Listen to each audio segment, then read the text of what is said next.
And if you do not take time, there would be a time that the whole world will be rallying behind the statement that doctors and health personnel are more corrupt than anybody in the world.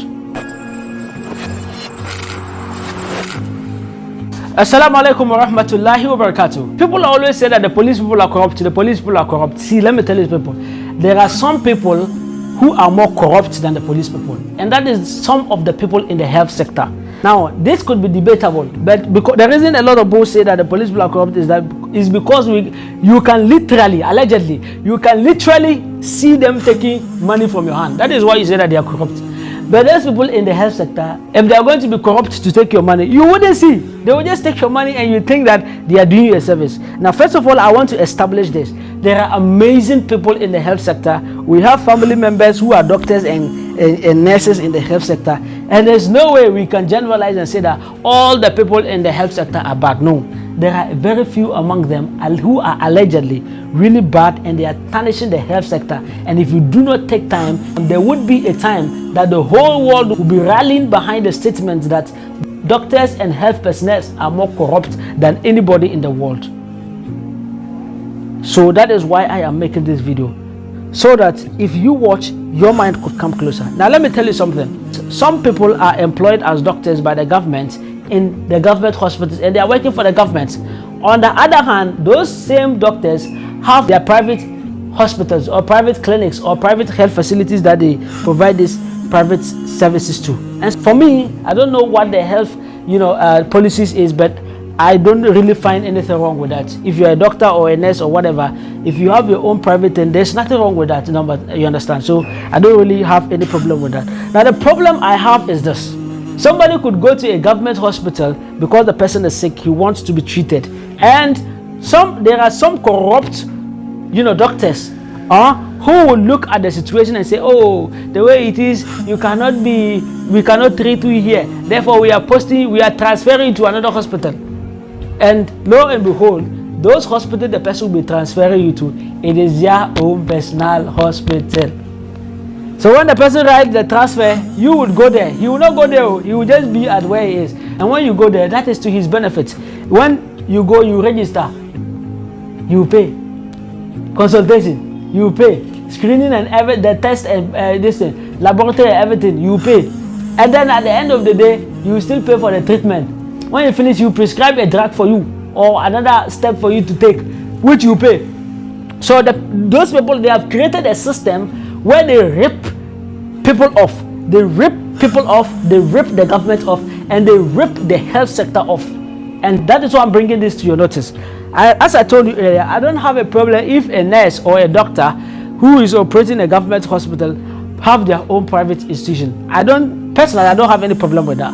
And you understand. But for a service that could be provided at a government institution or government hospital, and people, they can actually provide that service, and then you do kululu, you do corruption, and you change it and transfer it to your private hospital, that is why I have a problem. That is where I see the corruption. Because in most cases, because they do this to their personal benefit, not to you as a patient, you may think that they like you, they want you to be healthy, and then they will give you sweet words.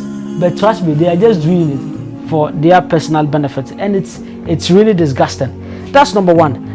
There are some among them who would also recommend some drugs for you, drugs that you can't get them anywhere closer, and then they'll tell you, oh, this drug, you can go and check in town, you can't find the drug. I'm the only person who can get the drug for you, and I have someone who is at so town. So at least they bring me some money, bring me this amount of money, 3,000 Ghana cedi, 5,000 Ghana cedi, 10,000 Ghana cedi. Then I'll send it to the person so that the person will buy it. When the person brings it, then I'll give it to you. That is another corruption. Possibility.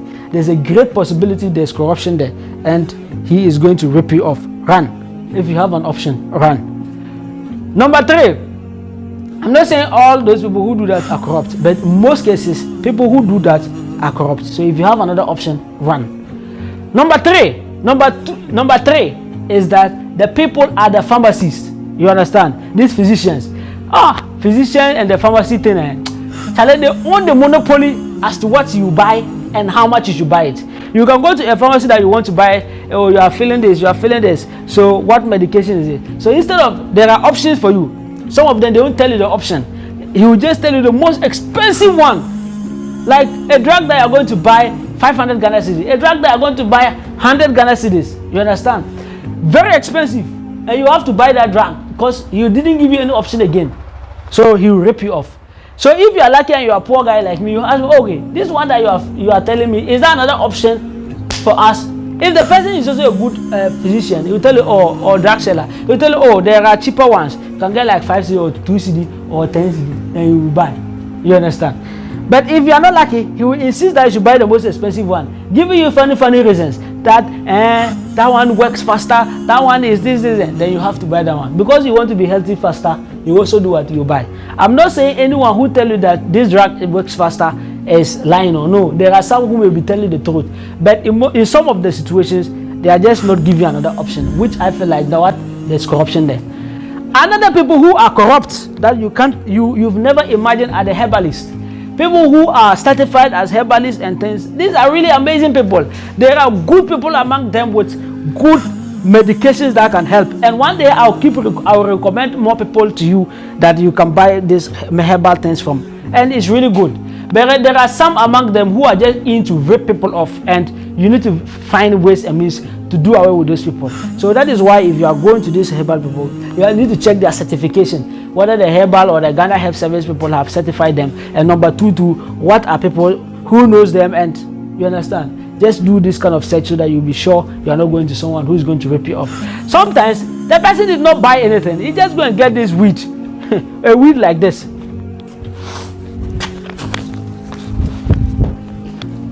The person will just get a weed, a common weed like this. He will just get another thing, pound it, then he will do finish. Then he will tell you that yes, it can heal. Because the person knows that, oh, God has blessed this for it to heal you. What does he do? Instead of just charge you a normal price for you to buy, he will charge you very expensive price. And because you have roamed, you have gone to different hospitals, you are not healthy. And then people have spoken highly about the person. What do? You have no choice. You come and buy. You understand? Even if you don't have money, you can go and loan and still come and buy. These people are also, there are a few among them who are ripping people off. The whole world is scary. The whole world, everybody has to, it's scary. It's so disgusting.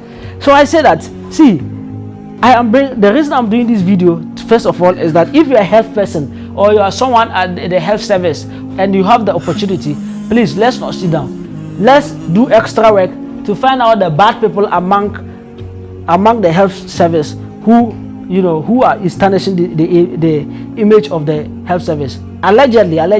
Don't come and tell me that you come and go to police station, come and do investigation. I'm just bringing the notice to you. That's number one. Point number two, if you are a normal person or you are not feeling well, my brother, pray not to forsake. Pray not to forsake. Pray that God should not test you. We all are praying. You understand? But if God tests you, pray that you fall in the hands of a good health person, like a nurse or a doctor. Pray that you fall in the hands of a good person who will support you and treat you well. That's number 3. And number 4, you need to also pray that, like God should save you. God should give you more money. You understand? God should give you more money so that when you are sick and you go to the hospital, you can at least pay for a good service. I hope you understand. So that is it for today. May Almighty Allah bless all of us, and wherever we said that is wrong, may Allah forgive us and grant us Jannat Firdaus. Barakallahu feekum, jazakumullah khairan. Assalamu alaikum wa rahmatullahi wa barakatuh. If this is your first time here, please kindly follow my Facebook page, go to my YouTube channel, Imo Sadat, and subscribe to my channel. Assalamu alaikum wa rahmatullahi wa barakatuh.